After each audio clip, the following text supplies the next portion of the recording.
Një 14 vjeçar me origjinë nga Kosova është bërë ero në Gjermani. Len Fejzullau ka rrezikuar jetën e tij për të shpërtuar shokun e shkollës, kur u sulmua nga një person tjetër me çekan. Mediat gjermane shkruajnë për rrëfimin e 14 vjeçarit, i cili tregoi guxim të jashtëzakonshëm.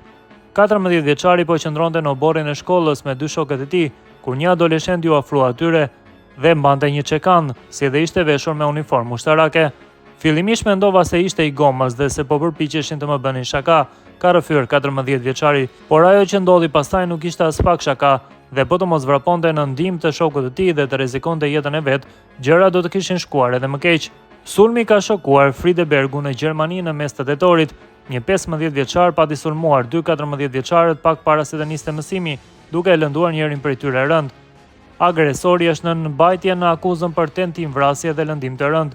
Hetuesit po mbledhin informata nëse bëhet fjalë për prapavije ekstremiste. Sulmuesi e kishte goditur njërin nga shokët e Lenit në kokë. Kur ai e sulmoi 14 vjeçarin, Len Fejzullau arriti të shmangej dhe u godit vetëm në krah, ndërsa një i tretë kishte ikur te hyrja e shkollës. E pa shokun tim të shtrirë në tokë, ka thënë Leni. Pastaj sulmuesi e ka goditur disa herë, mendova se nuk mund ta loj vetëm, ka rrëfyer ai më pas, dhe ka shkuar drejt sulmuesit e fillimisht duke e goditur në këmbë, e më pas ka arritur t'ia marrë çekanin e ta godas në bark dhe ta rrëzoi në tokë. Pas kësaj, 14 vjeçari me origjinë nga Kosova dhe miku i tij arritën të shkonin drejt shkollës. Agresori kishte shtënë në drejtim të tyre me një armë jo reale. Shoku i Lenit ishte lënduar në kokë dhe teksa iknin i duaj ndihmë. Tek dera e shkollës takuan dy mësues që shpejt thirrën policinë dhe ambulancën. Shërbimet emergjente u paraqitën në vendngjarje në kohë rekord dhe sulmuesi u arrestua.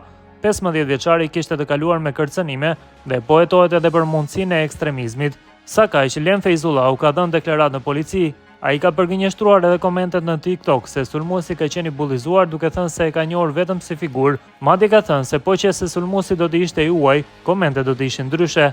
Leni tani e kujton rastin dhe e kupton sa ka rrezikuar, pasi i dyshuari kishte pasur edhe thik me vete.